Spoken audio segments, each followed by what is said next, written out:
Είναι πολύ δύσκολο να μην σκύβεις τους ισχυρούς και φυσικά είναι πολύ κερδοφόρο να εξαπατάς τους αδύναμους.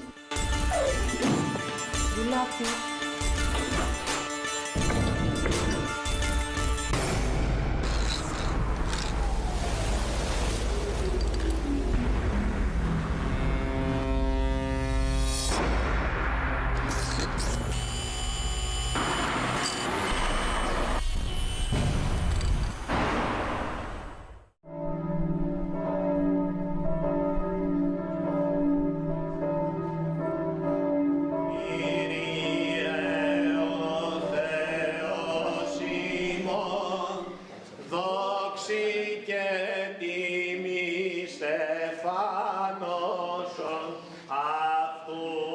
1973, στην εκκλησία του Αγίου Δημητρίου στους Αμπελόκηπους, ένα νεαρό φωτομοντέλο, η Ντέλα Ρούνικ, παντρεύεται έναν από τους ισχυρότερους άνδρες της Χούντας, τον διοικητή της ΚΙΠ, Μιχάλη Ρουφογάλη.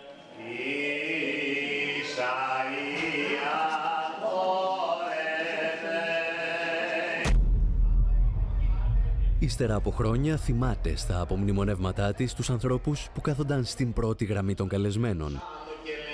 Ο Παύλος Βαρδινογιάννης, ο εφοπλιστής Θεοδωρακόπουλος με το γιο του Τάκη, ο Κώστας Δρακόπουλος των διελιστηρίων, ο Νίκος Ταβουλάρης των ναυπηγείων, το Ζεύγος Μποδοσάκη, ο Άγγελος Κανελόπουλος των τσιμέντων Τιτάν, ο Τόμ Πάπας, ο Γιάννης Λάτσης και πολλοί άλλοι.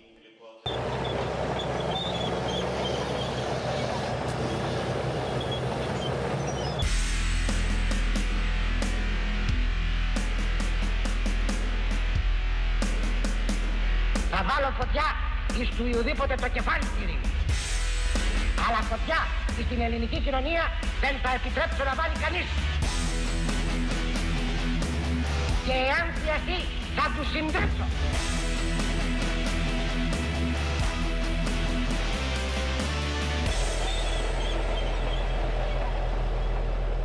Όλες αυτές οι μεγάλες οικογένειες των αρχόντων της οικονομίας ευχαρίστως συναγελάζονται και ευχαρίστως έρχονται και ευχαρίστως συζούν με αυτούς τους γραφικούς.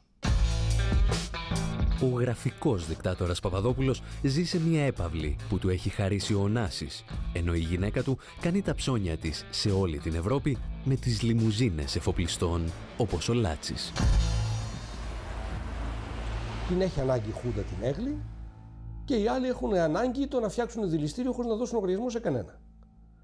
Ή να φτιάξουν ξενοδοχείο καταπατώντας ό,τι θέλουν και δεν θέλουν. Κατά τη διάρκεια γεύματος, παρατεθέντος προς τιμήν του κυρίου Πρωθυπουργού, ο πρόεδρος της Ενώσεως Ελλήνων Εφοπλιστών, κ. Ανδρεάδης, ανέγνωσε ψήφισμα της Γενικής Συνελεύσεως της Ενώσεως, δια του οποίου ο κ. Πρωθυπουργός ανακηρύσσεται ισόβιος επίτιμος πρόεδρος της Ενώσεως, εις αναγνώριση του θερμουργού ενδιαφέροντός του δια την ελληνική εμπορική ναυτιλία. Με τη σειρά του, ο Παπαδόπουλος βραβεύει με την ελληνική σημαία εφοπλιστές όπως ο Ωνάσης, ο Γουλανδρής, ο Χανδρής και ο Νιάρχος. Σε όλους προσφέρει σχεδόν απόλυτη φοροασυλία, η οποία προκαλεί αιμορραγία στον κρατικό προϋπολογισμό. Ένα καθεστώς το οποίο καμία κυβέρνηση δεν τολμά να θίξει μέχρι και σήμερα. Για όλους τους εργαζόμενους οι μισθοί παγώνουν και οι απεργίες απαγορεύονται, ενώ οι επιχειρηματίες απολαμβάνουν σκανδαλώδη προνόμια από το δημόσιο. Μετά την περίοδο της κατοχής, η περίοδος της Χούντας είναι ακριβώς η περίοδος που το ελληνικό κεφάλαιο πετυχαίνει τη συγκέντρωση, την πρωταρχική συσσόρευση κεφαλαίου για να απογειωθεί ο καπιταλισμός. Είναι η εποχή που παρελάβουν τα μεγάλα οικονομικά συγκροτήματα, κυρίως του ελληνικού εφοπλισμού. Η Χούντα αποτελεί το δεύτερο μεγάλο γάμο ευκαιρίας των Ελλήνων επιχειρηματιών με τους συνεργάτες των Ναζί και με το μετεμφυλιακό κράτος και παρακράτος.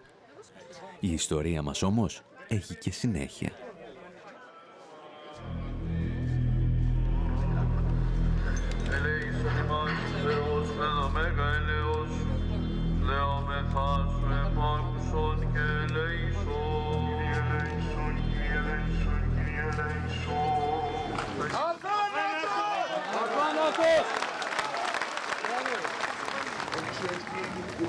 Στις αρχές του 2013, απόγονοι των δοσύλλογων της κατοχής, νοσταλγοί της Χούντας και νεοναζιστές βουλευτές αποχαιρετούν ένα δικό τους άνθρωπο.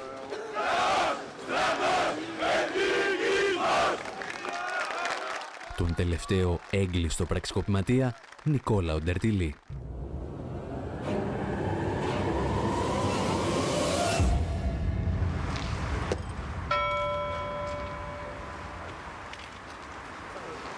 Πριν κλείσει αυτή η μαύρη σελίδα, οι τελευταίοι χουντικοί έχουν φροντίσει να σπείρουν τα άνθη του κακού στο πολιτικό σκηνικό.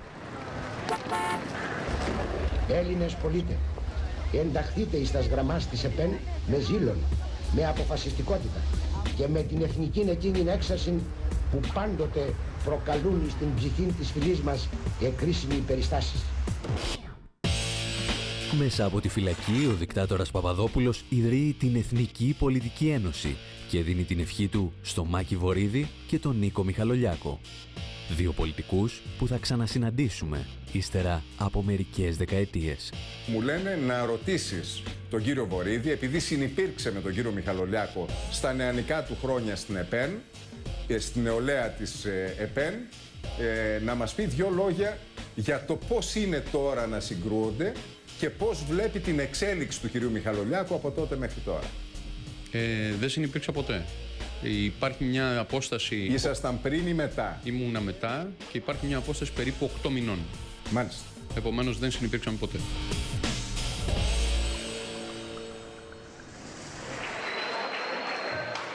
«1993 με τη Νέα Δημοκρατία, ο δείκτης στις 950 μονάδες. 1999 με το ΠΑΣΟΚ, ο δείκτης στις 4.000 μονάδες περίπου». Η φαινομενική ευημερία της δεκαετίας του 80 και του 90 δεν αφήνει περιθώρια στους νοσταλγούς της Χούντας και της κατοχής να παίξουν το ρόλο που ονειρεύονται. Όταν όμως το πάρτι του λεγόμενου εξυγχρονισμού διακόπτεται με κρότο και λιγμό και όταν η κρίση χτυπά και την Ελλάδα, οι συνθήκες αλλάζουν.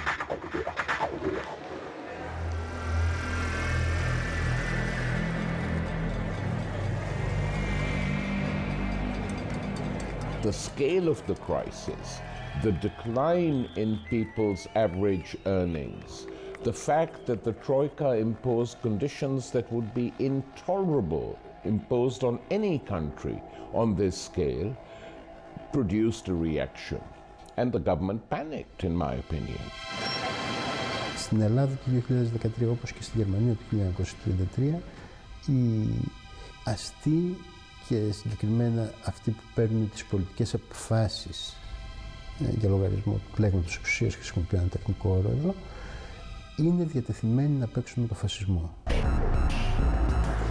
Elements of the state apparatus in Greece encouraged the Golden Dawn to become more active.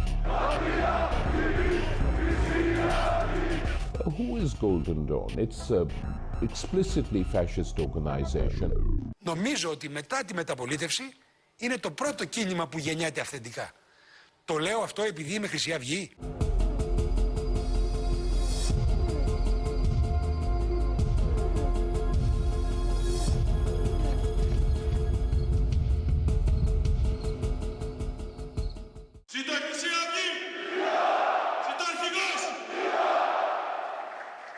Ευλογητός ο Θεός ημών πάντοτε νυν και αεί. 3 δεκαετίες μετά το κάλεσμα του Παπαδόπουλου από τη φυλακή, τα πνευματικά τέκνα του δικτάτορα θα βρεθούν στα έδρανα του Ελληνικού Κοινοβουλίου. Ο Βορίδης είναι βουλευτής του κυβερνώντος κόμματος της Νέας Δημοκρατίας. Ο Μιχαλολιάκος, αρχηγός της νεοναζιστικής Χρυσής Αυγής.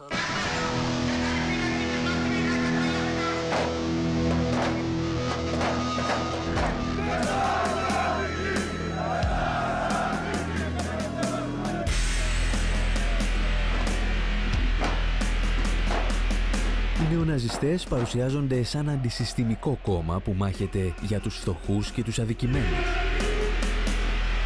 Στην πραγματικότητα λειτουργούν σαν το στρατιωτικό σκέλος του νεοφιλελευθερισμού. Οι βουλευτές της Χρυσής Αυγής στηρίζουν το ξεπούλημα της δημόσιας περιουσίας μέσω ιδιωτικοποιήσεων. Προς στιγμήν μάλιστα συζητούν ακόμη και την πώληση ελληνικών νησιών. Για την δεύτερη τροπολογία, που τροποποιεί τις προϋποθέσεις απόκτησης δικαιωμάτων επιδιωτικών και δημοσίων νήσων και νησίδων, την υπερψηφίζουμε. Για να σπάσει τις συλλογικές συμβάσεις, όπως ακριβώς ζητά και η Τρόικα, και για να ρίξει το βασικό μισθό, η Χρυσή Αυγή στείνει γραφεία έβρεσης εργασίας μόνο για Έλληνες, σε συνθήκες που θυμίζουν δουλεμπόριο.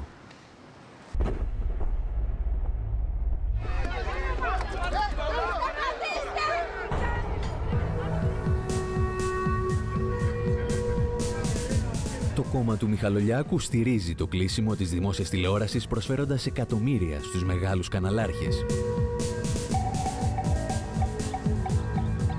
Βρίσκεται στο πλευρό ξένων πολυεθνικών όπως η Ελντοράντο, που κατηγορείται για καταστροφή του περιβάλλοντος.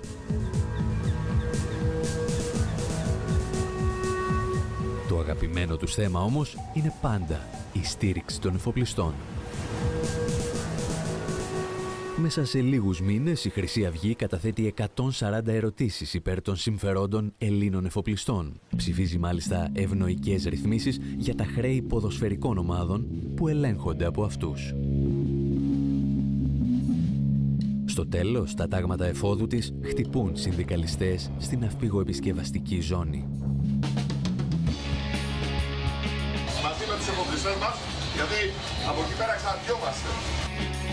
In the 80s, we had the strongest ship repair industry in the Mediterranean. Unions and the Communist Party played a very big negative role in this respect. Effectively, the repair zone was destroyed. Η ζώνη θα κερδιθεί, τα καράβια θα ξαναέρθουν πίσω και οι λακέδες του ΠΑΜΕ και του ΚΟΚΟΕ, οι οποίοι καπηλεύονται τόσα χρόνια αυτή την κατάσταση, θα εξαφανιστούν από εδώ πέρα μέσα.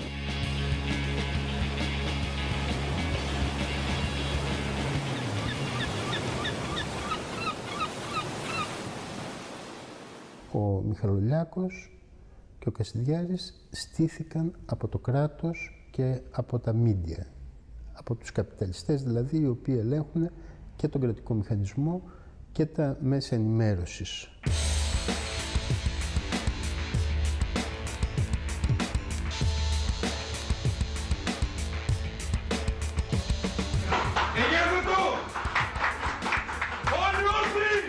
Ενώ η χώρα πάει στον Κιάδα, εμείς φέραμε τον Κιάδα εδώ. Αλλά τον άλλο Κιάδα, τον περίφημο Κιάδα του Αιγέρθητη. Είπαμε. Καλά το όνομα. Λίγο πιο έτσι... Το ύφος λίγο. Αιγέρθητη!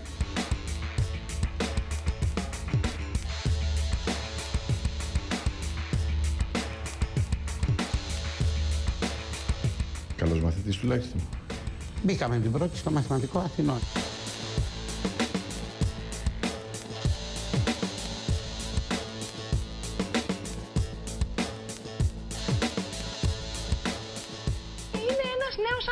Είναι ένα παιδί της δικής μας γενιάς. Είναι και τόσο φορτωμένο, τόσο βαρύ το πρόγραμμα που αδυνατό να ικανοποιώ μόνος μου τις προσωπικές μου ανάγκες. Δεν μπορώ να βάλω ένα πλυντήριο δηλαδή, δεν υπάρχει δυνατότητα να μαγειρεύω για μένα. Του έβγαλες πραγματικά μια πάρα πολύ νεανική και έτσι αυθόρμητη και ο λόγος ήταν πάρα πολύ.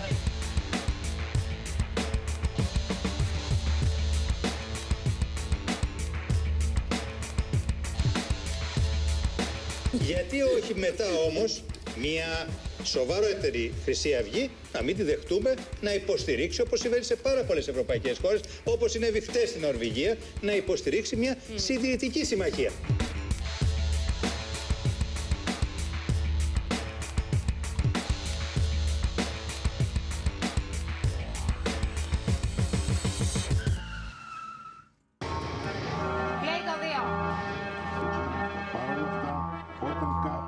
Προκειμένου να νομιμοποιήσουν την παρουσία των νεοναζιστών, τα μεγάλα μέσα ενημέρωσης τους συγκρίνουν με τη μετριοπαθή αριστερά, μέσω της θεωρίας των δύο άκρων. Και στο τέλος ευχαριστούν τους ναζιστές γιατί τους έδειξαν, όπως λένε, το βίαιο πρόσωπο της αριστεράς.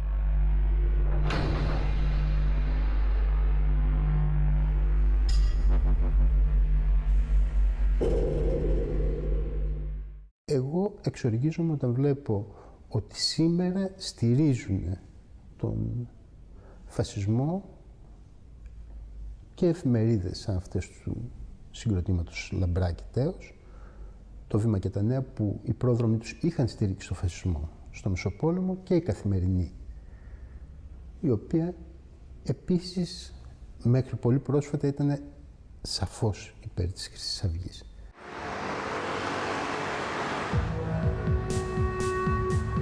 Για άλλη μια φορά, ο φασισμός δεν κάνει την εμφάνισή του σε ένα υγιές πολιτικό σύστημα, αλλά σε μια παροδία δημοκρατίας. Μετά την επιβολή του μνημονίου, οι σημαντικότερες αποφάσεις δεν λαμβάνονται από το Κοινοβούλιο, αλλά με πράξεις νομοθετικού περιεχομένου. Οι διαδηλώσεις απαγορεύονται όταν επισκέπτονται τη χώρα Γερμανοί αξιωματούχοι. Οι μεγαλύτερες απεργίες κρίνονται παράνομες και οι απεργοί επιτάσσονται.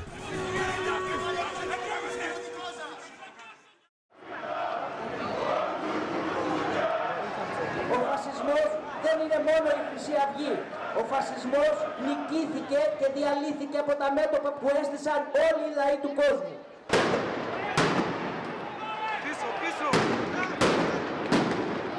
Μετά τη δολοφονία του Παύλου Φίσα και τις τεράστιες κινητοποιήσεις, το πολιτικό κατεστημένο αναγκάζεται να βάλει ένα φραγμό στη Χρυσή Αυγή. Η ιστορία όμως έχει δείξει ότι αυτό δεν είναι πάντα εύκολο.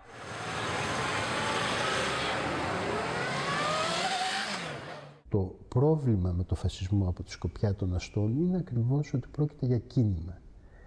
Που σημαίνει ότι είναι ανεξέλεκτο, τα κείμενα δεν μπορείς να τα ξεκινάς και να τα σταματάς κατά βούληση. Και όπως καταλαβαίνουν όσοι έχουν ελάχιστη ιστορική εμπειρία, μπορούν να γίνουν και επικίνδυνα για αυτούς που τα ξεκινούν. Ενώ η προσοχή όλων ήταν στραμμένη στη Χρυσή Αυγή, τα κόμματα του πολιτικού κέντρου υιοθετούσαν την ατζέντα της, υιοθετούσαν την εικόνα του κτήνους. Οι κυβερνήσεις του ΠΑΣΟΚ και της Νέας Δημοκρατίας αναζητούσαν νέους αποδιοπομπαίους τράγους και οι υπουργοί, όπως ο σοσιαλιστής Μιχάλης Χρυσοχοΐδης, έστειναν τα μεγαλύτερα στρατόπεδα συγκέντρωσης μεταναστών. Ολοκληρωμένη πολιτική ασφάλειας για τον Έλληνα πολίτη και ολοκληρωτικά πλέον να απομακρυνθούν οι λαθρομετανάστες από αυτόν εδώ τον τόπο που πλέον έχουν γίνει τύραννοι της κοινωνίας.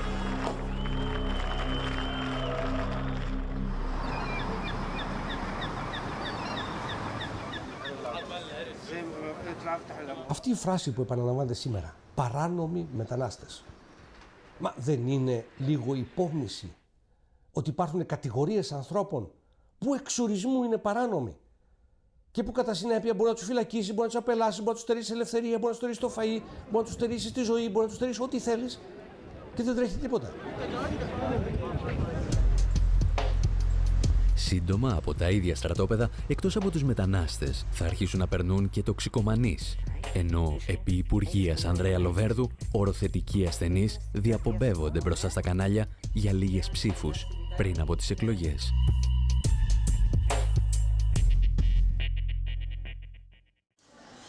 Πέρα όμως από το σταδιακό εκφασισμό του πολιτικού σκηνικού, η ίδια η οικονομική λογική σε χώρους όπως αυτός της υγείας ξυπνά φαντάσματα του παρελθόντος.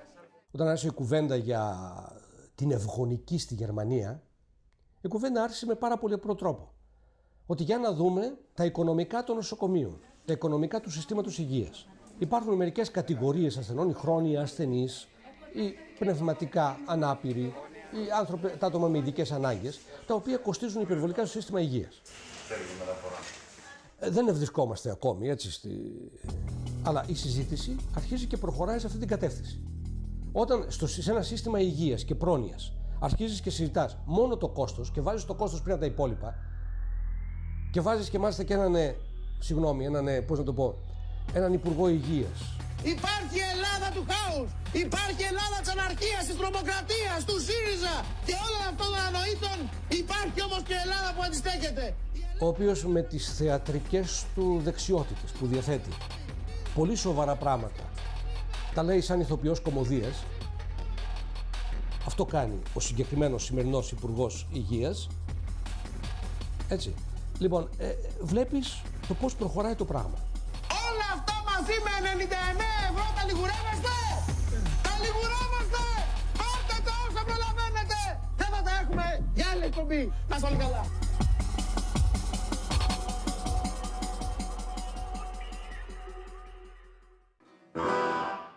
είναι καινούρια.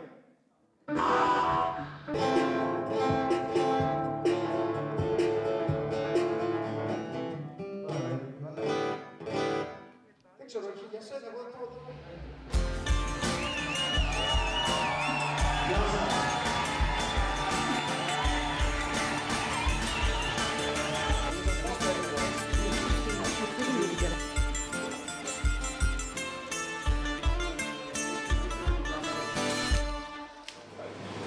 Στη σύντομη ιστορία του, ο φασισμός είχε πάντα ένα μυστικό σύμμαχο. Γεννιόταν και αναπτυσσόταν στις ευνοϊκές συνθήκες που δημιουργούσαν γι' αυτόν οι μεγαλύτεροι Ευρωπαίοι ηγέτες.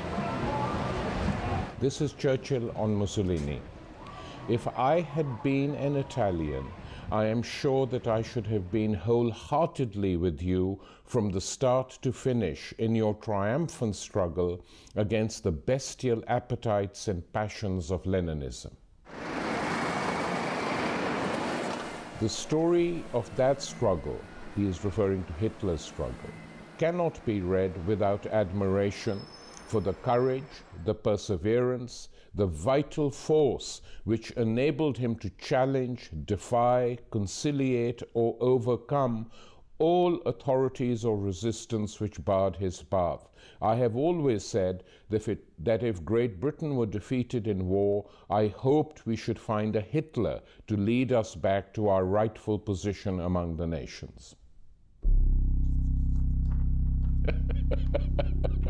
It's unbelievable, isn't it?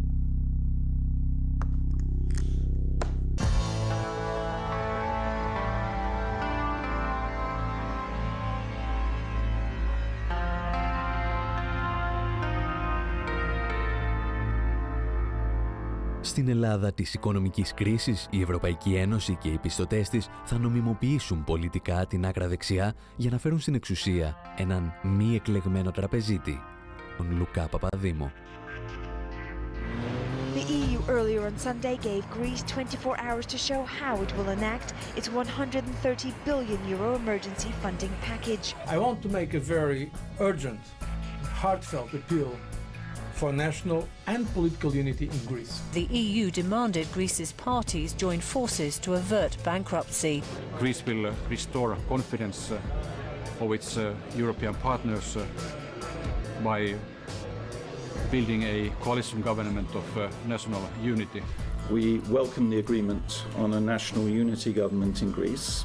Ναι, η Ελλάδα μπορεί, μαζί η Ελλάδα και η Ευρώπη μπορούμε.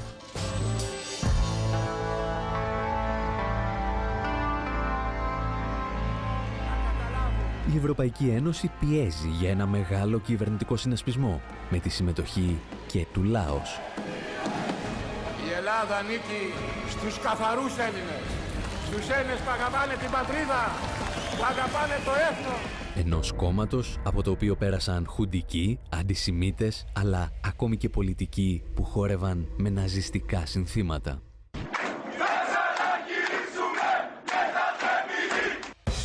Ελάτε στη διανομή της εξουσίας. Ελάτε να πάρετε κι εσείς. Η βρισκόμενη δεξιά της Νέας Δημοκρατίας, η Χρυσή Αυγή, η οποία έχει πρωταγωνιστές του αγώνα, η ΕΠΕΝ, η Βασιλική, οι αμετανόητοι οι οποίοι πιστεύουν. Αυτοί δεν χρειάζονται.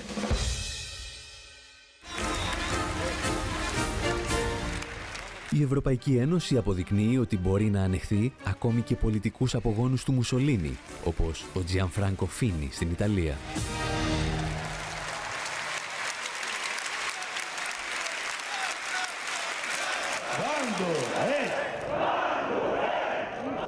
Όσο για τους εθνικοσοσιαλιστές της Ουκρανίας, φιλούν το χέρι των Ευρωπαίων αξιωματούχων που τους άνοιξαν το δρόμο προς την εξουσία.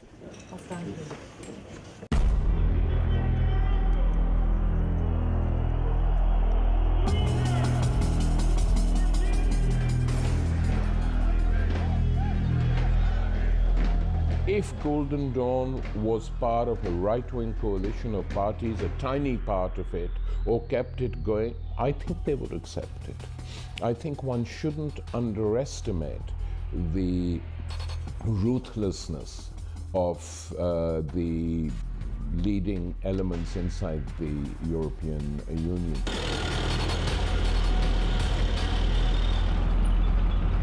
Είπαμε ότι είναι πολύ λίγα χρόνια από την κατοχή στη Χούντα, είναι πολύ λίγα χρόνια από τη νέα Ευρώπη του Χίτλερ στην Ενωμένη Ευρώπη του Μάστριχτ. Το σχέδιο δεν είναι το ίδιο, προς Θεού, έτσι. Είναι πολύ μετριοπαθές το σχέδιο της Ευρωπαϊκής Ένωσης με το αντίστοιχο. Αυτή είναι η βασική διαφορά. Αλλά κατά τα άλλα, οι βασικές αρχές είναι με ήπιο τρόπο, οι βασικές κατευθύνσεις με πολύ ήπιο τρόπο είναι οι ίδιες. Απαξίωση του κόστους εργασίας και συγκέντρωση κεφαλαίου.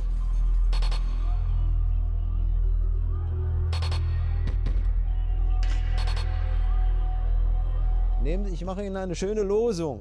Für das deutsche Großkapital ist die D-Mark oder heute der Euro effektiver als die Wehrmacht. Der Euro muss Griechenland nicht besetzen, um es zu unterjochen. Die Wehrmacht musste es.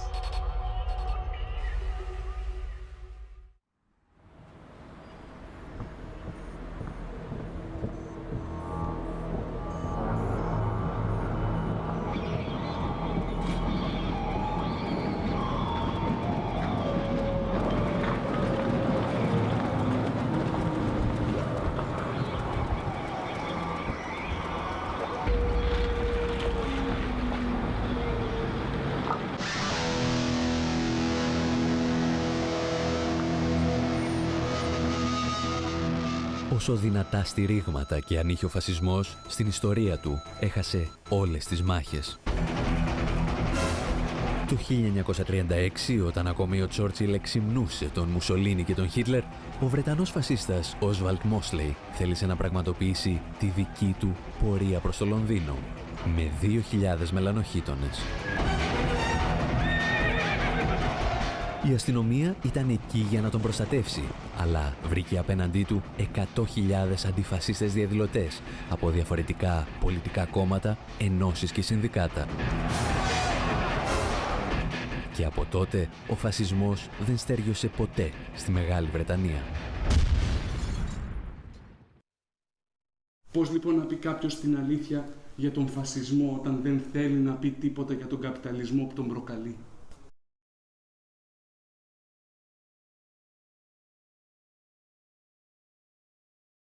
Film. It's a film about a famine which cost 3 million lives in the Indian province of Bengal at the height of the Second World War in 1943. The reasons for the famine were both natural disasters. A huge cyclone had swept the northeastern coast of Bengal, creating many casualties, but they were exacerbated, and tragically so, by the decision taken by the British War Cabinet. Britain at that time ruled India. It was Britain who was the global empire of that time. And they decided not to supply badly needed relief to the famine-stricken part of India. We are living in a time where it's becoming almost normal on the part of some to portray imperial leaders as heroes, flawless, doing a good job in difficult times, etc. 3 films on the British imperialist leader, Winston Churchill, have been made. They're not without interest, well acted, well performed, scripts quite interesting. But they concentrate, and understandably so, on the Second World War purely as seen from Britain. I mean, there's no doubt that Churchill was an important war leader and played a big role in making sure that Britain confronted the Nazis. But he was also engaged in other wars. He was engaged in wars against the British working class during the general strike of 1926. He was extremely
The ships were used to take grain from Australia past India, probably even refueling in Bombay at the time, and on to the Middle East, where they were stored for future consumption by Europe.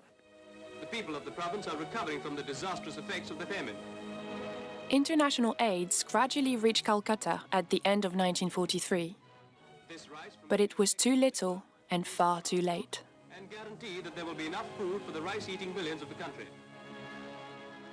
In December, January, Bengal starts harvesting its own crop, which was a surprisingly good crop, given that, most of the people who had actually planted that crop were no longer allowed to actually consume it. তারপরে আমরা তখন যখন ধানে ফুল এসে গেছে, মানুষের বাঁচার আশা যে এবার কিছু পাবো, ধানের ফুলে যখন ক্ষীর এসেছে, সেই অবস্থায় তার কিছু কিছু কেটে নিয়ে এসে বেটে তার থেকে দুধ বের করে ফুটিয়ে এরকম করে খেয়ে খেয়ে তারপরে ধান হলো।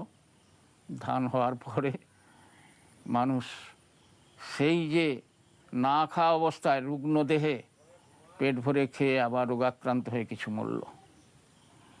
এইভাবে প্রচুর লোক মরেছিল, যা সরকারি রিপোর্টে হচ্ছে গিয়ে 30 লক্ষ লোক মরেছিল এরকম বাংলাদেশে এরকম রিপোর্টটা আছে। তা আমাদের ধারণা যে আর অনেক বেশি লোক মরেছে, আমাদের জাতীয় সরকার সমীক্ষা করে দেখেছে অনেক বেশি লোক মরেছে।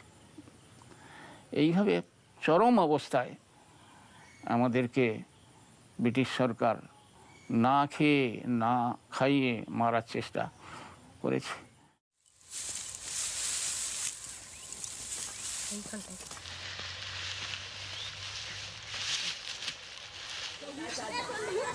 The famine starts to die down in 1944, leaving deep traumas in Bengal. 70 years have passed. Now perhaps many would prefer to forget those who died of hunger and the grave responsibility borne by the British government. There are others who will always remember.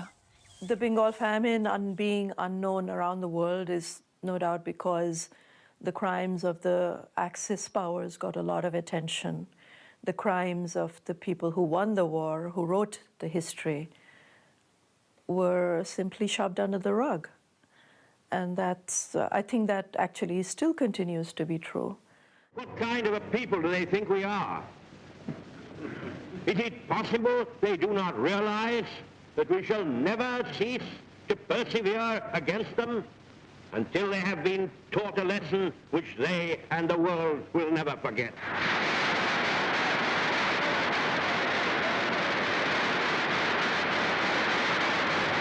Churchill was a die-hard imperialist. He hated everything Indian, including Gandhi.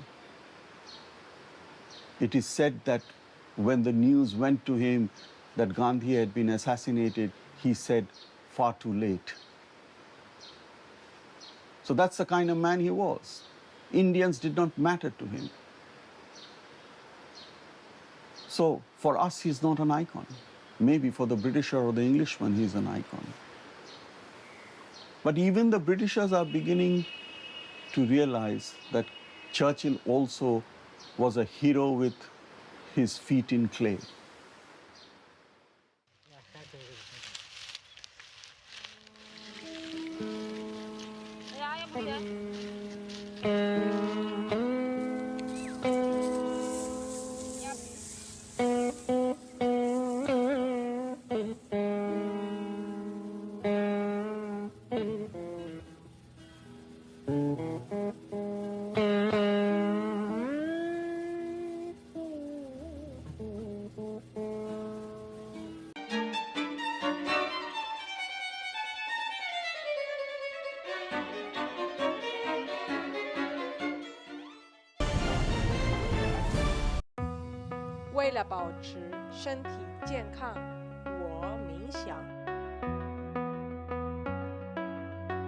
Para mantenerme saludable, yo corro.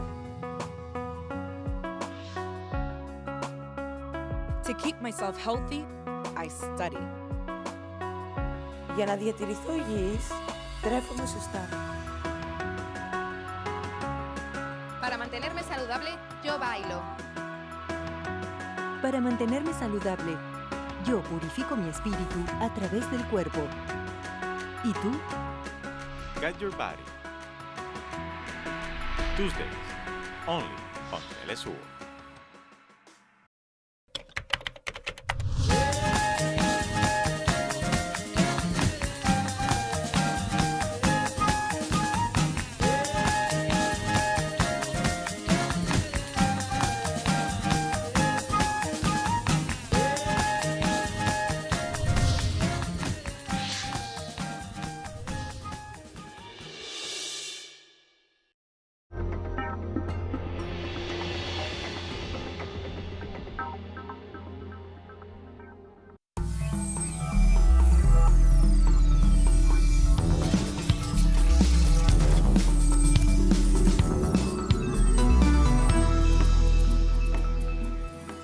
In Colombia, 4 years after what became known as the Tandil massacre, the families of the victims and civil society organizations are demanding justice. Nearly 3 terabytes of data on the wealthy elite of over 200 countries and territories have been leaked in what has been termed as the Pandora Papers. And the Ethiopian Prime Minister Abiy Ahmed was sworn in for a second 5-year term on Monday, vowing to defend Ethiopia's honor despite mounting global criticism over the war in the northern Tigray region. Hello, welcome to TeleSUR English. I am Estefania Bravo from the headquarters of Quito in Ecuador. This is from the south.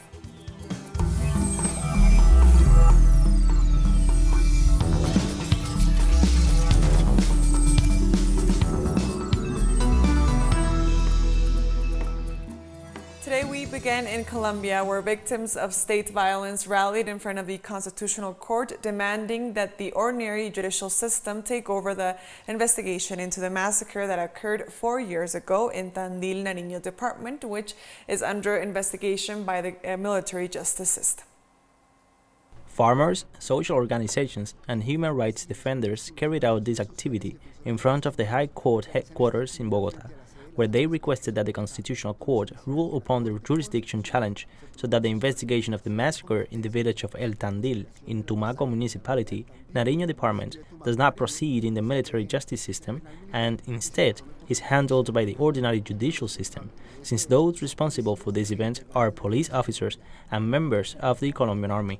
The prosecutor office stated that it could not find any evidence to support the version of the security forces that it has been an attack by dissidents, rather than, in fact, the prosecutor office agreed with the version of the victims that it has been an indiscriminate attack on unarmed people.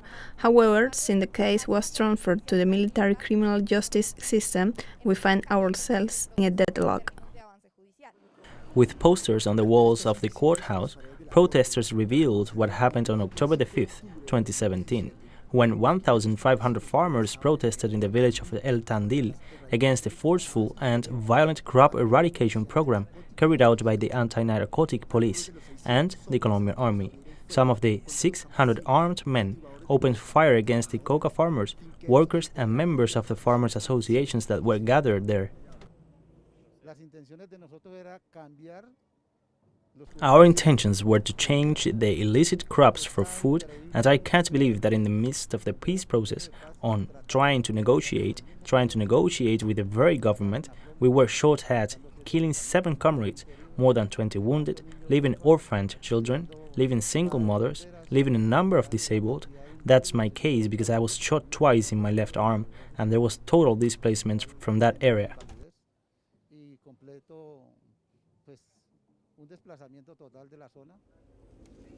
This was the first massacre after the peace agreements signed in 2016, which provided for the full substitution of illicit crops with sustainable productive projects. However, the government of Iván Duque did not heed the call of the farmers and their families, and continued with the violent crop eradication program, attacking the weakest link in the production chain. Coca for us, they say it is an illicit crop, but for us, it is not illicit, it is licit, because we subsist there thanks to coca. There are no schools, there is no health post, there are no roads, there is absolutely no help. So what is happening is that we want the government to comply with the peace agreements. Since 2016 to date, more than 210 massacres have been reported in Colombia, of which 75 have taken place so far this year. The most recent occurred in the municipality of Anori, department of Antioquia, on October the 2nd, where 4 people were killed, including a minor. To date, it is unknown which armed group is behind this violent incident. The Venezuelan government announced a reopening of the border with Colombia as of Tuesday to allow for the resumption of binational trade under a strict protocol to prevent the spread of COVID-19. As part of the border reopening process, Vice President TeleSUR Rodriguez authorized the removal of the containers that had restricted access to the Simón Bolívar International Bridge that connects the two countries. The Vice President ratified the political will of the government to ensure the reopening benefits from both nations, stressing that the decision was made given the importance of trade between the two countries, estimated at more than $7 billion. But in spite of this, in spite of what the planned violence against our homeland has met, President Nicolás Maduro, always thinking of our people, thinking in terms of brotherhood, the cooperation between the people of Colombia and the people of Venezuela, has made the decision to open the crossing to binational trade. This is very important news. Historically, the commercial exchange between Colombia and Venezuela has exceeded $7 billion. So this is a very direct message to the productive forces of Colombia, of Venezuela, to trade and binational actors.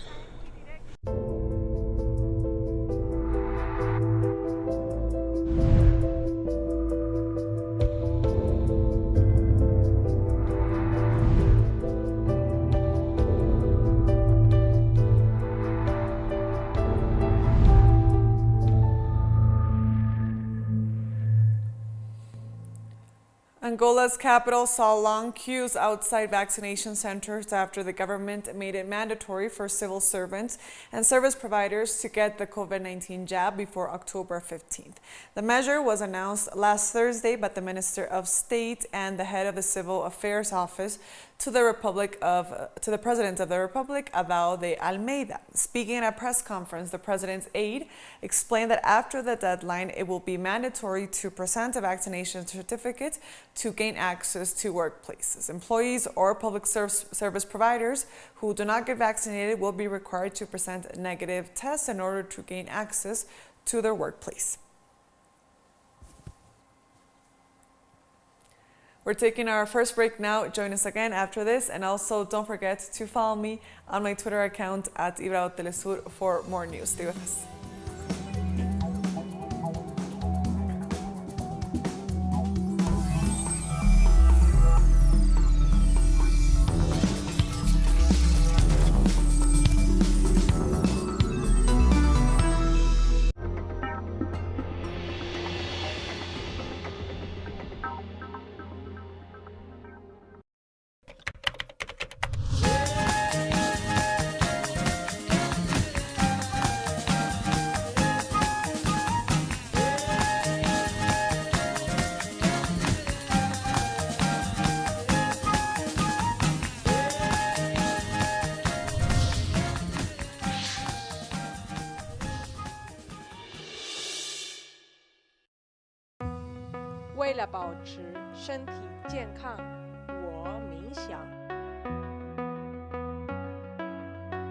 Para mantenerme saludable, yo corro.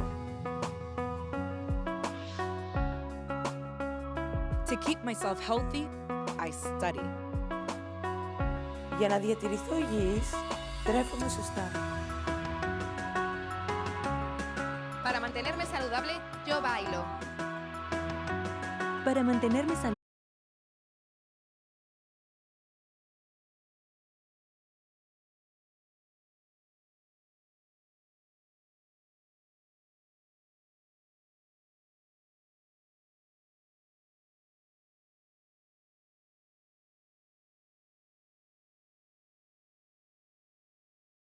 Just the beginning of what lies ahead in this new decade.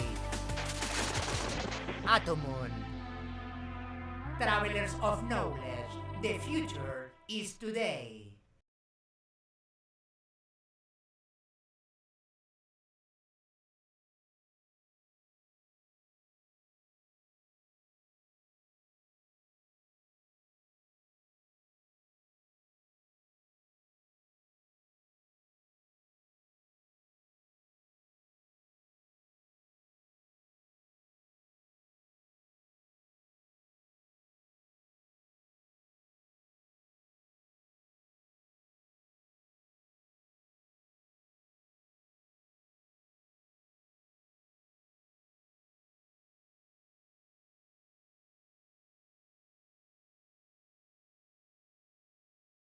In 2015 and 2016, the refugee crisis currently Turkey has some 3.6 million Syrian refugees and close to 500,000 Afghans.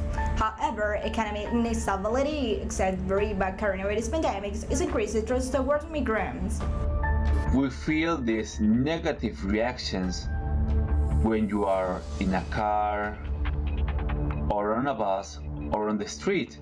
People point at you and say, Afghans are here. The Turks make a fuss and say, we don't want foreigners, we don't want Afghans or Syrians. What are we going to do? We have no choice. You know the situation in Afghanistan. The Taliban took over everything. Our president has fled. Unfortunately, he left the country. We're caught in the middle. We are fearful. They have no identification, no registered fingerprints, nothing. If they come here and murder you, there will not be any evidence. We don't know if they are murderers or fugitives. There is no evidence. I don't want them. Sayed Sadat, who headed the Afghan government's important communications portfolio 4 years ago, left his country almost a year ago. Even his return, finding a job in Germany was not an easy task. Now delivering food in Germany, said Sadat earns his living by delivering meals on his bicycle, work 6 hours from Monday to Friday to the end of the weekend. Sadat transport pizzas and all the orders to customers. Not all the immigrants are here just to take the money from the government. So there are a lot of immigrants. They do hard work. They give to the country tax, and also they do positive things to the country. So my message is that a lot of immigrants, they will bring good skills with them to here, and they do participate in this society. For me, this is an exciting job. I explore around the area.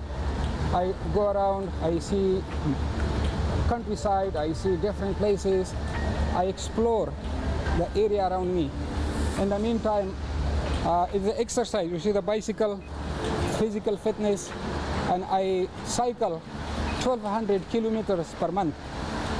That's a good amount of cycling. Despite the endorsement by the European Union countries on September 1 in Paris, some 50 of homeless people, mainly migrants, including Afghans and families with children, pitched dozens of tents of the lawn of the undersea train park, where many unaccompanied foreigners were also found. Associations involved in providing assistance refused, urging the authorities to take urgent care of the migrants and provide them with housing. Since the capture of Kabul and the courage that it had, there has been days airlift with, again, not many evacuations, but at least the 3,000 people who were evacuated could be taken to safety directly. On the other hand, it is completely hypocritical because all the people who came here during the civil war, just before the cover of Kabul, are in France, on the streets, scattered, harassed by the police, with their tents vandalized at least once a week, and nothing is done for them. It makes me very sad. We are here in France. The government doesn't concern us. Nothing. We sleep in the streets. What is going to happen to the families that will bring from Afghanistan? Are they going to sleep in the streets too, like us? This group of people who had been campaigning outside since Wednesday on September 1st in the front of the refugee in all the France in Paris, demanded accommodation were evacuated 4 days later and protected by local authorities. I hope that what happened in Vosgos Square will not happen again. I mean, at the end of the day, the evacuations, they always show the state force pushing some of the men into the street, especially in the 18th district, and they are well hidden in the depths of the 18th district. So we're going to be very vigilant, and we already have a plan B. If they do so, we already have a plan. This ping pong we've been living with for years, decades. People living in shelters, homeless people. We just want housing for everyone here. This is no longer possible. In fact, no for anyone. It is time to overhaul the reception system. There is a figure that the prefecture gives us often. We have 160,000 places in France. It's ridiculous. 160,000 places for 65 million French people. With the poverty that is growing in France and COVID, triple or quadruple the number of places. Do the job. Those of Afghan families, most with young children, are camping in northwest Bosnia, nearby with Croatia and the European Union, trying to cross before winter despite repeated rejections by Croatian police, sometimes with violence, according to the witnesses. If you see inside the tents, you see better and you know better, because you know, for example, for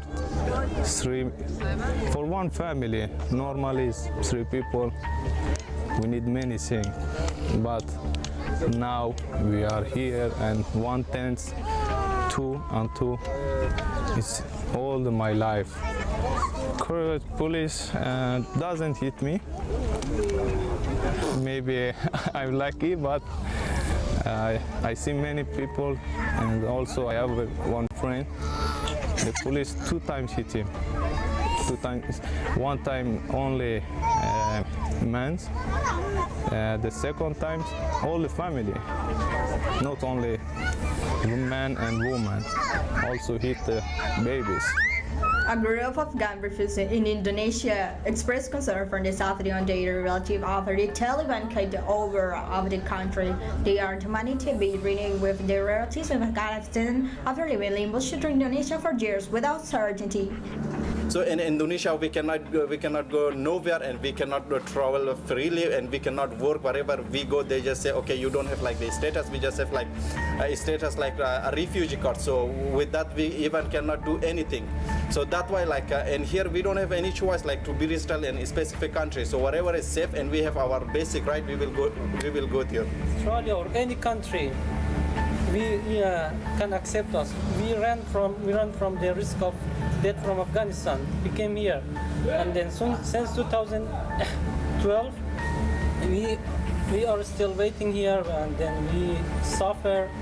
And as you know, this condition of Afghanistan right now is really bad. So please help the refugees of Afghanistan. Going from Afghanistan to an European Union country is a long, costly, painful, hard, and even life-taking journey. The border of the European Union are closing many cases people can be returned legally and in the spot. This means that the border that people cross is not bordered at all. It becomes a walk of many days on the sleep that carries them from Serbia or Bosnia to Italy to about a possible reform from Slovenia or Croatia, and live with UNHCR's warming case for returns of 16 August. No country showed the probability to Afghanistan of this time. The humanitarian balance of these 2 decades of war against terrorism, as it was called, has left a great number of people dead, a great number of displaced people, a situation that also shows how the interests of the geopolitical and colonist states are consequences of the forced asylum and migrations of many people who had had to leave their countries due to this conflicts that also created a great humanitarian crisis. A situation that is also seen where states invade to take over the resources of other countries.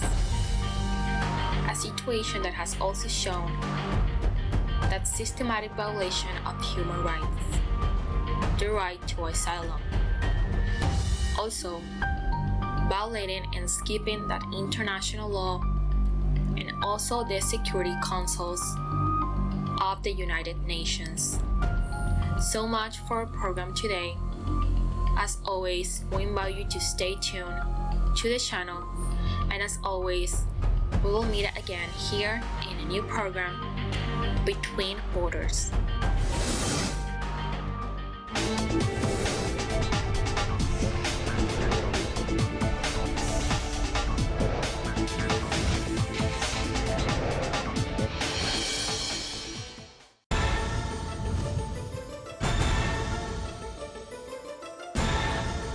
Who's moving the chessmen?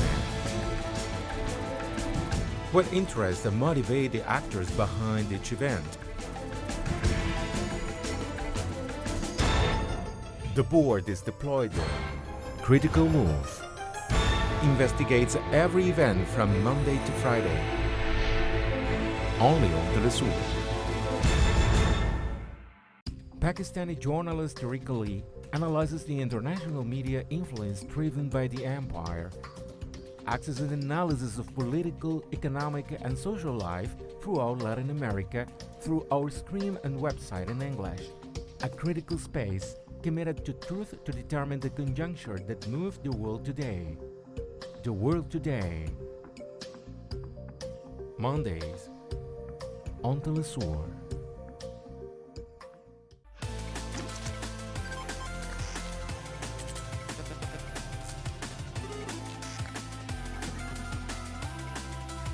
We are approaching a new era. Technology trends and the massive deployment of new networks.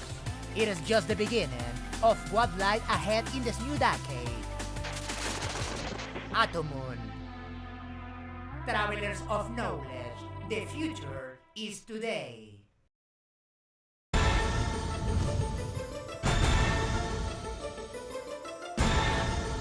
Who's moving the chessmen? What interests and motivate the actors behind each event? The board is deployed. Critical move. Investigates every event from Monday to Friday. Only on TeleSUR. 为了保持身体健康，我冥想。 Para mantenerme saludable, yo corro. To keep myself healthy, I study. Για να διατηρηθώ υγιής, τρέφομαι σωστά. Para mantenerme saludable, yo bailo. Para mantenerme saludable, yo purifico mi espíritu a través del cuerpo. ¿Y tú? Get Your Body. Tuesdays, only on TeleSUR. It is our duty to reverse the damage we cause to the planet. Let's recover our natural ecosystems with actions in defense of the environment. Let's keep fighting for a greener world.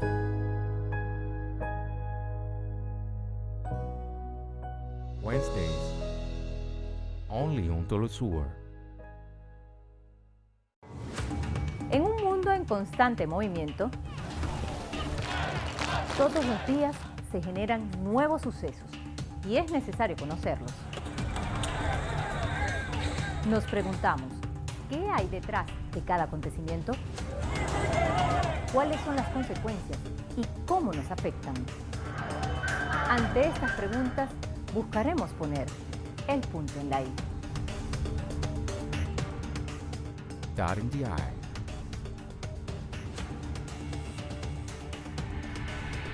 Saturday, only on TeleSUR. Every year, thousands of people leave their homeland to reach new horizons.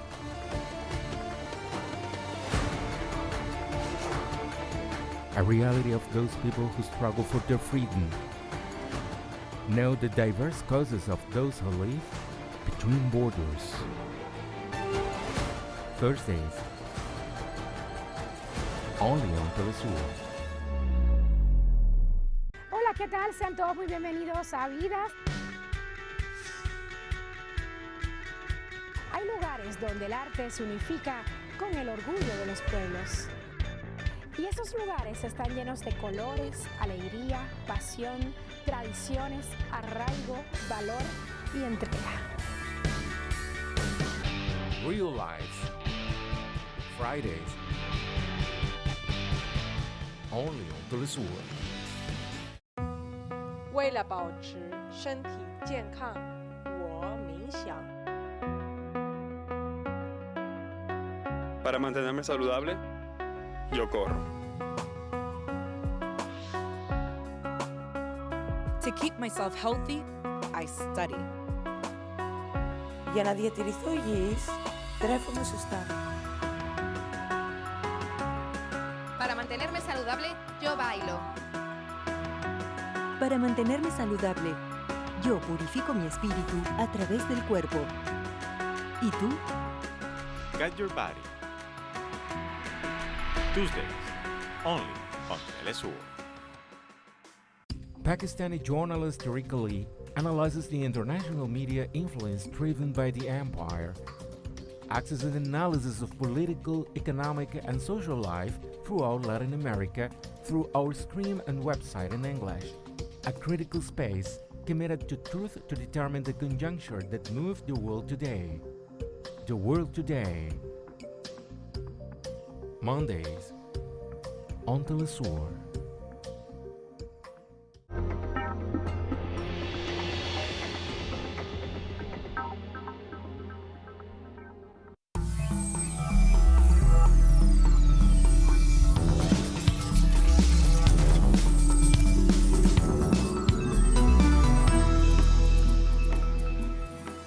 In Colombia, 4 years after what became known as the Tandil massacre, the families of the victims and civil society organizations are demanding justice. Nearly 3 terabytes of data on the wealthy elite of over 200 countries and territories have been leaked in what has been termed as the Pandora Papers. And the Ethiopian Prime Minister Abiy Ahmed was sworn in for a second 5-year term on Monday, vowing to defend Ethiopia's honor despite mounting global criticism over the war in the northern Tigray region. Hello, welcome to TeleSUR English. I am Estefania Bravo from the headquarters of Quito in Ecuador. This is from the south.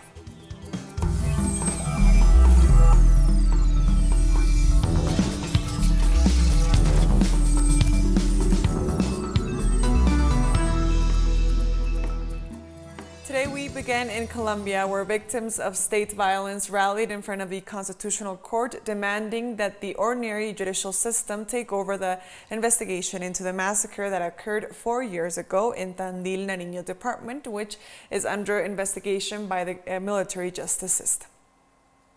Farmers, social organizations, and human rights defenders carried out this activity in front of the High Court headquarters in Bogota, where they requested that the Constitutional Court rule upon their jurisdiction challenge so that the investigation of the massacre in the village of El Tandil in Tumaco Municipality, Nariño Department, does not proceed in the military justice system and instead is handled by the ordinary judicial system, since those responsible for this event are police officers and members of the Colombian Army.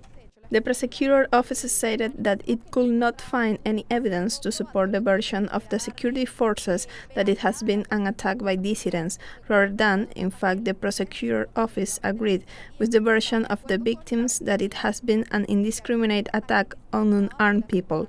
However, since the case was transferred to the military criminal justice system, we find ourselves in a deadlock. With posters on the walls of the courthouse, protesters revealed what happened on October 5, 2017, when 1,500 farmers protested in the village of El Tandil against the forceful and violent crop eradication program carried out by the anti-narcotic police and the Colombian Army.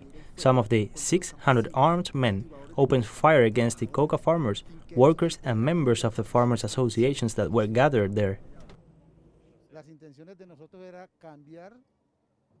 Our intentions were to change the illicit crops for food, and I can't believe that in the midst of the peace process on trying to negotiate with the very government, we were shot at, killing 7 comrades, more than 20 wounded, leaving orphaned children, leaving single mothers, leaving a number of disabled. That's my case because I was shot twice in my left arm, and there was total displacement from that area.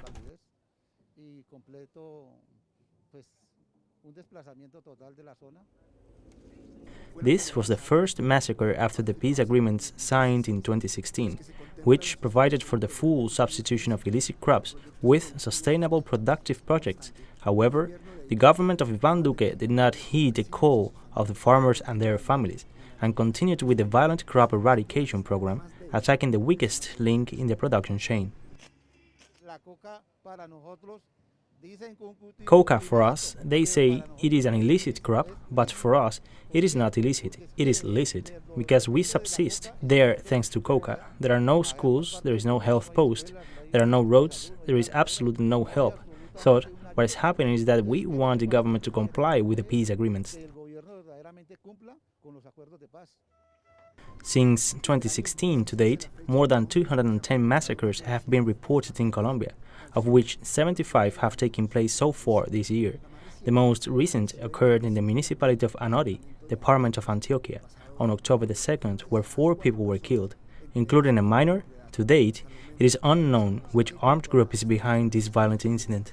The Venezuelan government announced a reopening of the border with Colombia as of Tuesday to allow for the resumption of binational trade under a strict protocol to prevent the spread of COVID-19. As part of the border reopening process, Vice President Delcy Rodriguez authorized the removal of the containers that had restricted access to the Simón Bolívar International Bridge that connects the 2 countries. The Vice President ratified the political will of the government to ensure the reopening benefits from both nations, stressing that the decision was made given the importance of trade between the 2 countries, estimated at more than $7 billion.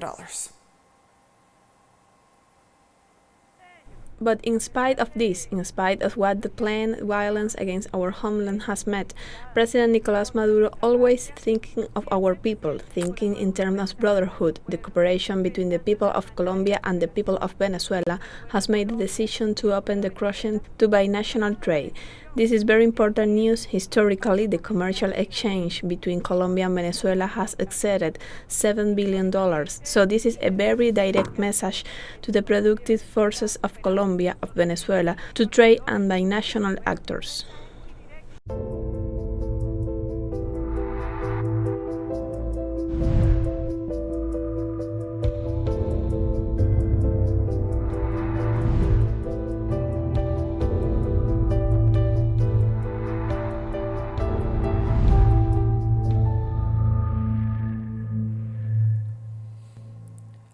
Angola's capital saw long queues outside vaccination centers after the government made it mandatory for civil servants and service providers to get the COVID-19 jab before October 15th.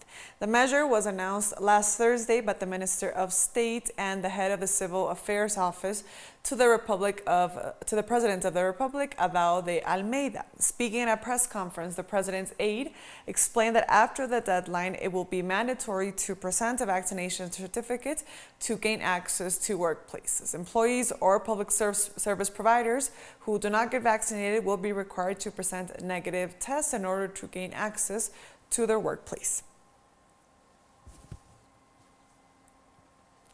We're taking our first break now. Join us again after this, and also don't forget to follow me on my Twitter account at TeleSUR for more news. Stay with us.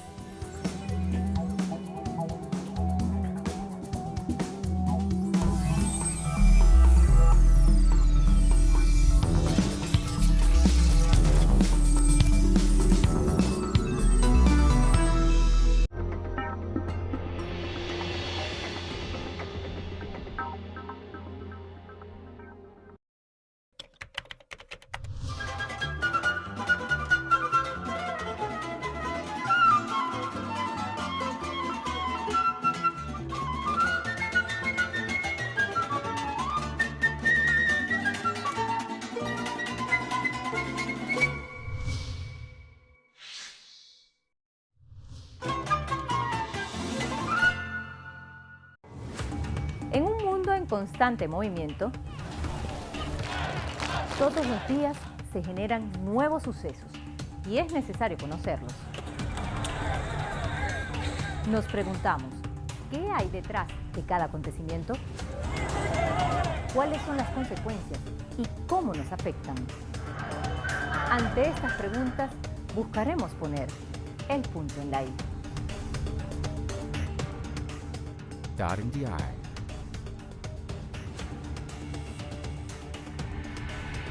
Saturday, only on TeleSUR. Hola, ¿qué tal? Sean todos muy bienvenidos a Vidas. Hay lugares donde el arte se unifica con el orgullo de los pueblos. Y esos lugares están llenos de colores, alegría, pasión, tradiciones, arraigo, valor y entrega. Real Life. Fridays.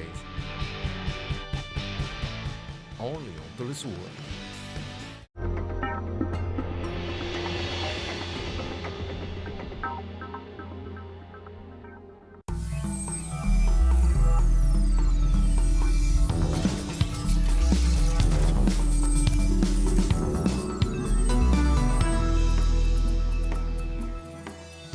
Welcome back to From the South. More news now. On Sunday, the International Consortium of Investigative Journalism revealed it had complied and analyzed nearly 3 terabytes of data on the wealthy elite of over 200 countries and territories compiled from 11.9 million records in 14 different offshore services firms. The Pandora Papers include 330 politicians, 134 billionaires, celebrities, fraudsters, drug dealers, royal family members, leaders of religious groups around the world, and the alarming but not surprising figure of 35 current and former country leaders. Among them, the presidents of Ukraine, Kenya, and the Prime Minister of the Czech Republic, as well as former British Prime Minister Tony Blair. A prior project, the Panama Papers, revealed similar information, but this time the data compiling goes back to the 1970s, and a large part comprehends 1996 to 2020 operations. According to the research team, the listed states and properties are not necessarily illegal, but its tax value was significantly downplayed to evade about $11.3 trillion in payments. The assets, from luxury items such as property and yachts, as well as incognito bank accounts, art ranging from looted Cambodian antiquities to paintings by Picasso and murals by Banksy, were hidden in tax havens listed like Panama, Dubai, Monaco, Switzerland, and the Cayman Islands. Out of the 35 presidents involved in the matter, 14 are Latin American, as the list includes heads of states as Ecuador's Guillermo Lasso, Chile's Sebastián Piñera, and Dominican Republic's Luis Abinader. These inner workings reveal an under-the-shadows economy that controls the common. So maybe we should not say tax the rich, but justice for the poor. Latin American presidents and former heads of state have already issued statements seeking to disassociate themselves from the revelations of the Pandora Papers that link to their personal and family finances. The Chilean government issued a communique stating that the investigation into the sale of the Dominga mining company found no crime had been committed and that President Sebastián Piñera never participated in the operation. Meanwhile, the government of the Dominican Republic emphasized that President Luis Abinader has been transparent before his country and recalled that in a sworn statement of assets, he includes his family's offshore companies, which are managed under a trust. Ecuador's President Guillermo Lasso argued that he had not only collaborated with the investigation, but that he has also complied with his tax obligations in Ecuador.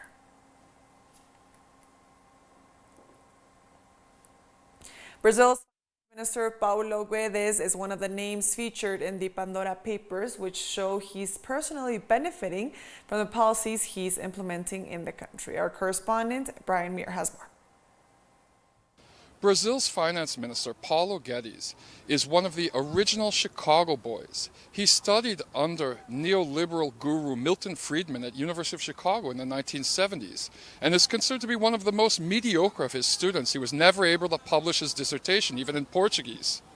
Since he's taken office, He's continued the deep austerity measures that started after the 2016 coup, and he's implemented policies that have weakened the Brazilian real against the dollar. Now it's come out in the Pandora's Papers that he's benefiting personally from these policies because he's got millions of dollars in holdings in the British Virgin Islands in a company that he created in 2014. He didn't declare his assets when he took office, and there's records that on a single day 2 years ago, he deposited $9.55 million into this account. So as long as the Brazilian real keeps going down, his assets continue to increase. This has got a lot of Brazilian people calling for his resignation. Meanwhile, the Brazilian hegemonic media is buffering him from the crisis. They're just talking about Shakira and Tony Blair and some of the celebrities that have been tied up in Pandora Papers, but they're not mentioning Paulo Guedes, showing once again that Brazilian elites may be upset with Jair Bolsonaro, but they want to continue the deep austerity cuts. They want to continue privatizing Brazil's assets at pennies on the dollar to international capital interests. In the meantime, Paulo Guedes is coming under investigation. The opposition in Congress is starting an investigation into conflict of interest related to his offshore holdings in the British Virgin Islands. We thank our correspondent for that report. Mexican President Andrés Manuel López Obrador has welcomed the revelations stemming from the Pandora Papers leak, which include data on more than 3,000 Mexicans who allegedly hid assets in tax havens to evade taxes. It is good that this is being made transparent and that the relevant authorities will act if there are crimes to be prosecuted. The origin of the money should also be clarified because there are businessmen, politicians, legislators from Mexico and all over the world. And in the wake of the Pandora Papers revelations, the European Union chief has said the bloc must do more to combat tax evasion and aggressive tax planning. The EU Commission President Ursula von der Leyen on Monday condemned the practices brought to light in the huge data leak, which detailed how 35 current and former world leaders have used offshore tax havens to stash assets worth hundreds of millions of dollars. She said the practice was unacceptable and said more work is needed, while at the same time claiming that the European Union has some of the highest tax transparency standards in the world. Tax evasion and aggressive tax planning is completely unacceptable. And we have in the European Union some of the highest tax transparency standards in the world. But as we see, it's not enough. More work is needed. And that's why we will come forward with a proposal on the misuse of shell companies for tax purposes, and this will be done till the end of the year. So we'll come with an answer to the obvious problems that are still out there. We're taking our last break now. Join us again after this.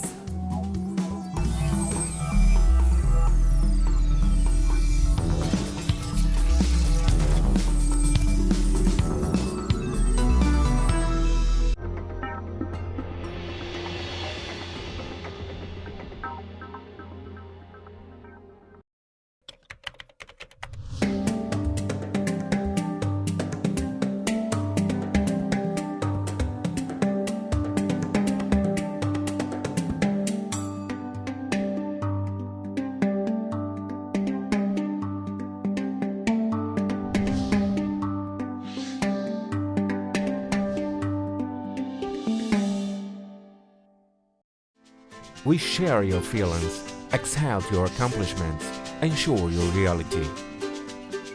Our approach is global and keeps us in tune with the peoples. Caribbean countries also get our signal. With enthusiasm, we will continue to broadcast for them. Because we are TeleSUR, the news broadcaster from South America and the Caribbean. 为了保持身体健康，我冥想。 Para mantenerme saludable, yo corro. To keep myself healthy, I study. Για να διατηρηθώ υγιής, τρέφομαι σωστά. Para mantenerme saludable, yo bailo. Para mantenerme saludable, yo purifico mi espíritu a través del cuerpo. ¿Y tú? Guide Your Body. Tuesdays, only on TeleSUR.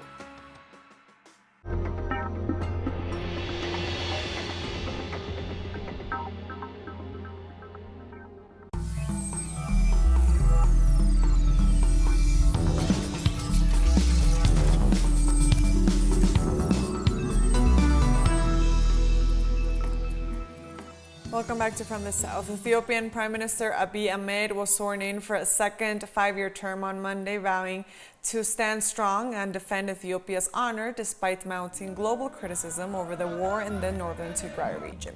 Abiy's Prosperity Party scored a landslide win in June elections, which came despite the ongoing conflict in Tigray, with allegations of human rights abuses, tens of thousands killed and hundreds of thousands facing famine-like conditions, according to the UN. The fighting has spread to the neighboring Afar and Amara regions, while Tigray has fallen under what the UN describes as a de facto humanitarian blockade. A United Nations investigation revealed on Monday states that war crimes and crimes against humanity have committed in Libya since 2016. In June of 2020, the UN Human Rights Council adopted a resolution calling for a fact-finding mission to be sent to Libya. The experts were charged with investigating alleged violations and abuses of international human rights and humanitarian law since 2016. Despite the release of the report on Monday, citing widespread abuses by all parties to the conflict in the country, the experts said more time is needed to probe further allegations of the direct participation of children in hostilities. Our investigations have established that all parties to the conflicts, including third state, foreign fighters, and mercenaries, have violated international humanitarian law, in particular the principle of proportionality and distinction, and some have also committed war crime. Civilians paid a heavy price during the 2019-2020 hostilities in Tripoli, as well as during other armed confrontations in the country since 2016. Meanwhile, people seeking to cross the Mediterranean Sea to Europe are subjected to a high number of abuses in detention centers and at the hands of traffickers, according to the United Nations fact-finding mission in Libya. Despite reports of abuses, the European Union continues to funnel millions of euros into Libya to get authorities there to prevent people reaching its shores. Our investigations also indicated that migrants, asylum seekers, and refugees are subjected to a litany of abuses at sea, in detention centers, and at the hands of traffickers. Violations against migrants are committed on a widespread scale by state and non-state actors with a high level of organization and with encouragement of the state. All of this is suggestive of crimes against humanity. And despite the World Health Organization recognizing it had failed to prevent and tackle widespread sexual abuse during the Ebola response in the DRC, the full details of the scale of the abuses may not be never known, as many women remain reluctant to come forward. The damning report also said that the situation in the country was released at the end of September by the WHO with the findings and an independent inquiry into the allegations. Various feedback meetings are taking place this week in the country, where the alleged events took place during the 2018 to 2020 Ebola outbreak. Some women who came forward have complained that investigators failed to explain what the inquiry findings could mean. We are very pleased with the outcome of this report, and as it has been said, that justice will be done. We are waiting for this justice so that the victims are at least taken care of. Our wounds seem to be healed when we see this report, especially by the commitments made by the WHO. Apart from the few women who were interviewed, there are many who were not aware that there was this investigation, and many who were not interviewed, and many who did not denounce.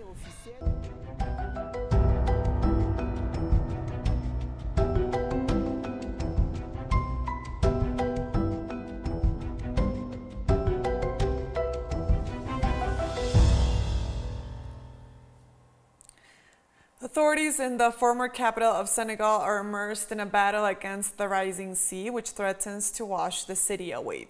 The city of St. Louis served as the capital of the French colony of Senegal until the capital moved to Dakar shortly before Senegal's independence in 1960. Its colorful, historic balconied houses and double-storied villas have helped make the island a UNESCO World Heritage Site, and the city hosts a renowned annual jazz festival. This dam construction project came too late. There is no point in playing doctor after death. They waited for billions of CFA francs to be swallowed up by the sea before coming today to put these stones. Life here is an ordeal. Our new lodgings are extremely hot, and we live there with our whole family, as we have no choice. We have to stay here because our home was totally destroyed by the sea.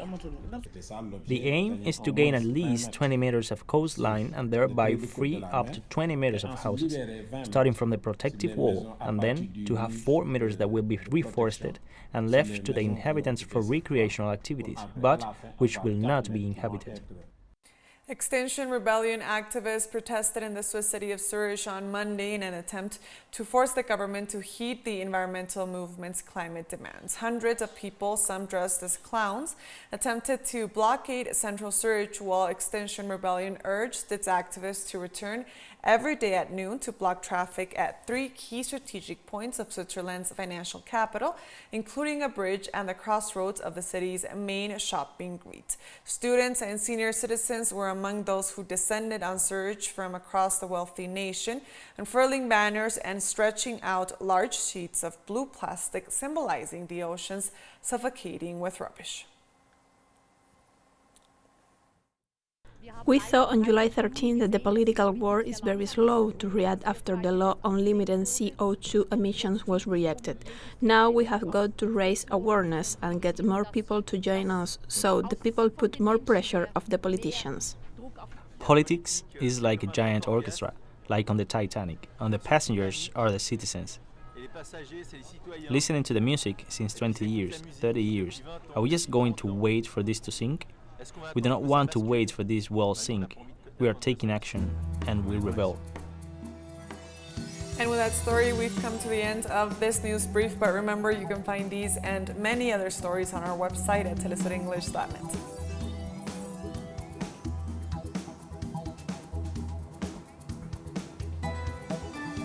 And don't forget to follow us on our social media accounts. We're on Facebook, on Twitter, and on Instagram as well. For TeleSUR English, I am Estefania Bravo. See you next time.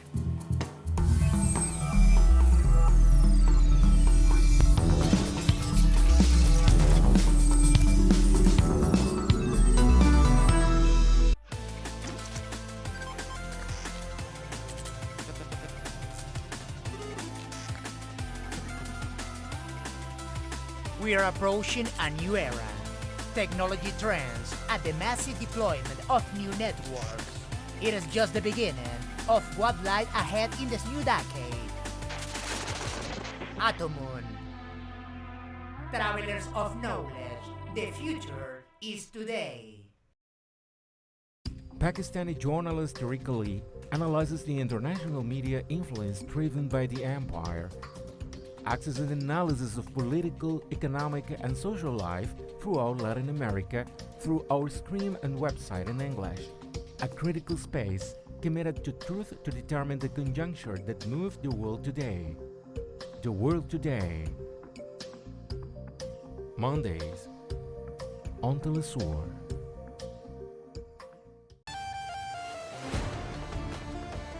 Every year, thousands of people leave their homeland to reach new horizons.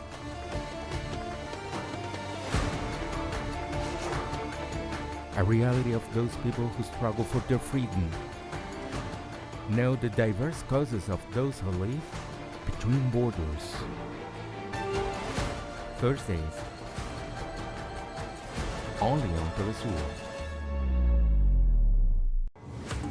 En un mundo en constante movimiento, todos los días se generan nuevos sucesos y es necesario conocerlos. Nos preguntamos, ¿qué hay detrás de cada acontecimiento? ¿Cuáles son las consecuencias y cómo nos afectan? Ante estas preguntas, buscaremos poner el punto en la I. Dot in the I.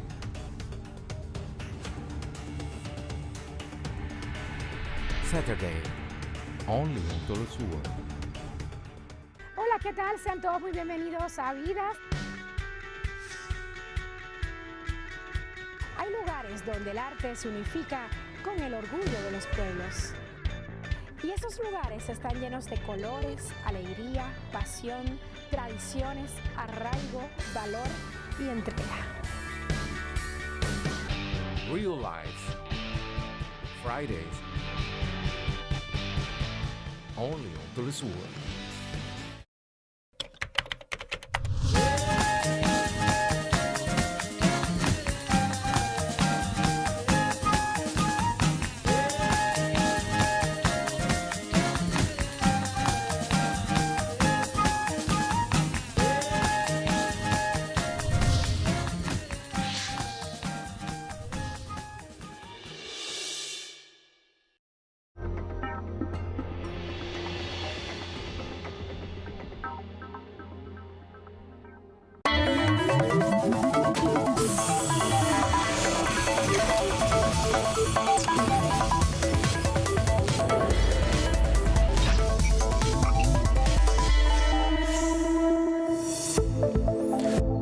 All the equipment is ready for us to board our capsule of knowledge and ride through the confines of the impressive universe of science, technology, and innovation at the service of the people.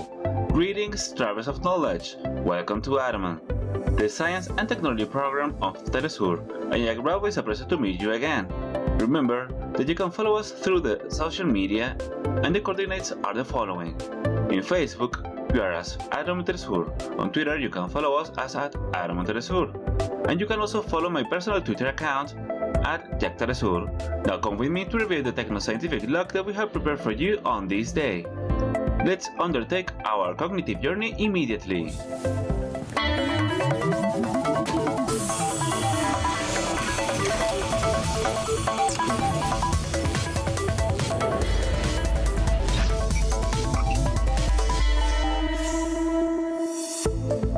In today's episode of Atoman, we invite you to learn about some of the considerations of this study from the United Nations Education, Science and Culture Organization, denominated as the Race Against the Clock for a More Intelligent Development. In this analysis, we will precise how the multilateral organism underlines that the world is spending more money on science, and the number of researchers is on the rise, but those advances are still focused in a few powerful countries, which accents the asymmetries on the field of research. A topic in which we will dive deeper on our cognitive log of the day, but we will talk about that later. For the time being, come with us to know about how the innovative dynamic of the day moves. The details immediately.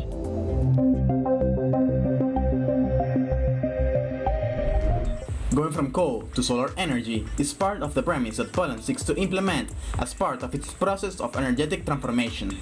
We're talking about a project pushed by the Polish government and mining unions that are seeking to close down the last coal mine of the country, projected for 2049, and making use of solar energy as an indispensable source of energy for the flow in residences and public installations. Through the employment of microphotovoltaic installations, in a progressive manner, around 70% of the solar panels farmed in Poland have been able to generate an average level of 8 kilowatts. According to the Renewable Energy International Agency, in 2020, the country experimented a growth of 155% on the solar energy sector. in the face of an international average of 22%.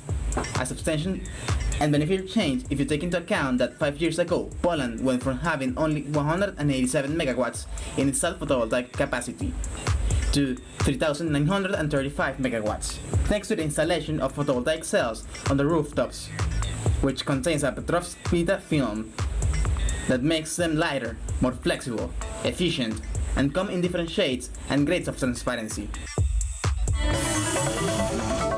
Taking the most advantage out of plastics waste and giving it technological usefulness is part of the objective that entrepreneurs from Georgia have given themselves with the creation of USB cables from plastic bottles. With the participation of teenagers to gather plastic bottles, the aerostatic technologists show them how to make a cable, and at the same time, they educate them about the protection of the environment. Since the idea of making an ecologic charging cable have been launched, teenagers have been especially interested and involved in the project to the point of collecting a total of 100,000 bottle caps in only 2 months, which were later reused and transformed in these elemental conductors for electronic devices. An interesting initiative which combines the care for the environment with the technological innovation. American scientists worked in the development of a new radiotherapy technique that could help combat advanced localized prostate cancer. We're talking about a new form of sending radiation directly to the cancerous cells that have spread through the patient. The experts point out that the application of the experimental drug will be administered through an IV for the advanced prostate cancer. They detail that each dose contains billions of engineered molecules, and therefore each molecule has 2 parts, a tracker and a radioactive charge. The experts highlight that the tracker hunts the cancerous cells on the prostate, hooking up to a protein receptor on the cellular membrane, and deliver the radiation. Each molecule can hit hundreds of cancerous cells in its range, and some of the cancerous cells will die as its DNA is damaged by the radiation, and at the same time it's slowly cleared from the body. For us here at Adamant, it will never cease to be gratifying how wit and creativity become the engine that powers the innovative dynamic in our orb. Remember that if you have any comments, suggestions, or even a topic that you would like us to approach on our cognitive log of the day, you can communicate with us through the email adamant@telesurtv.net. Don't turn away from your screens, because we are leaving you with the gamer space of the week. Remember, this is Adamant.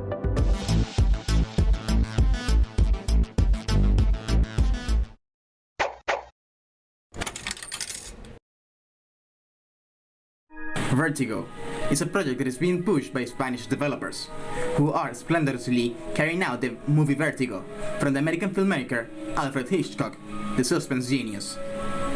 The game is about a writer called Ed Miller, who comes out unscathed from a car accident at the Brody Canyon in California, and despite no other bodies being found, Miller assures that he was traveling alongside his wife and daughter, an event which generates a trauma so severe that he starts to suffer from vertigo, which he will treat with therapy. Vertigo will show us a narrative adventure through pixel graphics, and will touch on the main topics of the movie, such as obsession, dementia, or manipulation, and at the same time it pays homage to the visual and narrative techniques that were employed in the psychological thriller, now at the reach of different platforms.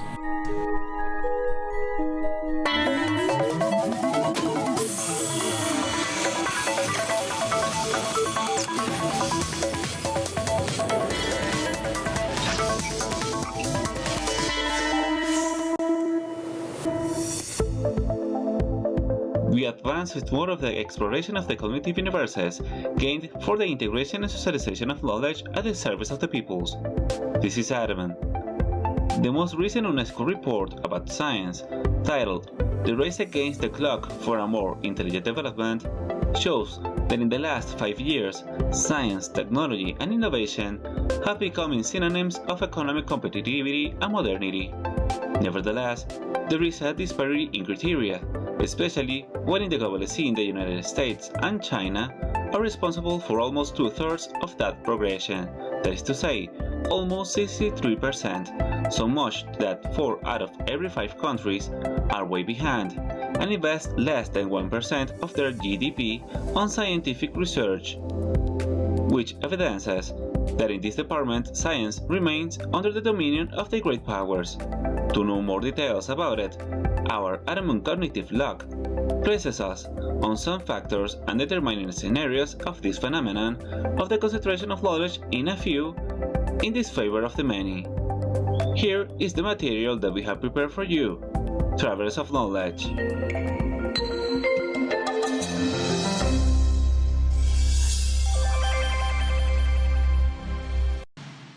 The premise of achieving a double transition towards green-considered economies that implicate reducing the environmental risk and the push for digital finances have represented a true challenge for the countries committed with the achieving of the Sustainable Development Objectives for 2030 that seeks to put an end to poverty, protecting the planet, and enhancing the life and perspectives of people in the entire world. The Science and Technology Department can't escape the new dimensions of power in function of contributing to the economic and social progress. At the same time, it respects the environment and builds more ecological and inclusive societies. For that, the United Nations Education, Science and Culture Organization, UNESCO, approached the global scientific panorama in the midst of the pandemic in its report, The Race Against the Clock for More Intelligent Development, divulged past 11th of July 2021, that shows that between 2014 and 2018, the global spending on research rose on a quicker pace than the world's economy. Nevertheless, the rise in spending was unequal. In regards to this consideration, let's learn about the numbers, how the distribution of the GDP for scientific research. GDP in scientific research.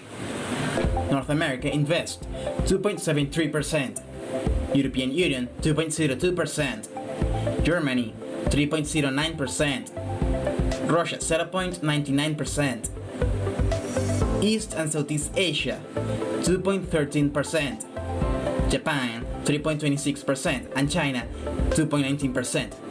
Latin America invests 0.66%, Brazil 1.26%, Argentina 0.54%, Mexico 0.31%, Southern Asia disemburses 0.60%, Sub-Saharan Africa grants 0.51%, United Arab Emirates provides 0.59%, Western Asia 1.37%, Israel destines 4.95%. Since 2014, more than 30 countries have increased their research spending. This is in accordance with the commitment taken to achieve the Sustainable Development Objectives. 8 out of the 10 countries of the world are still dedicating less than 1% of their GDP to research. The number of researchers per 1 million inhabitants per region and country, 2014 and 2018, 13.7% increase in the number of researchers in the world, 4.6% increase in the world's population, 1.6% increase in the spending per researcher.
To their needs and requirements that in many cases are solved with the proposals of other countries.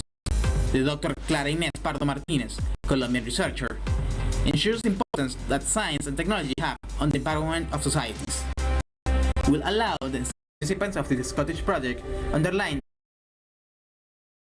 in Colombia, where victims of state violence rallied in front of the Constitutional Court, demanding that the ordinary judicial system take over the investigation into the massacre that occurred 4 years ago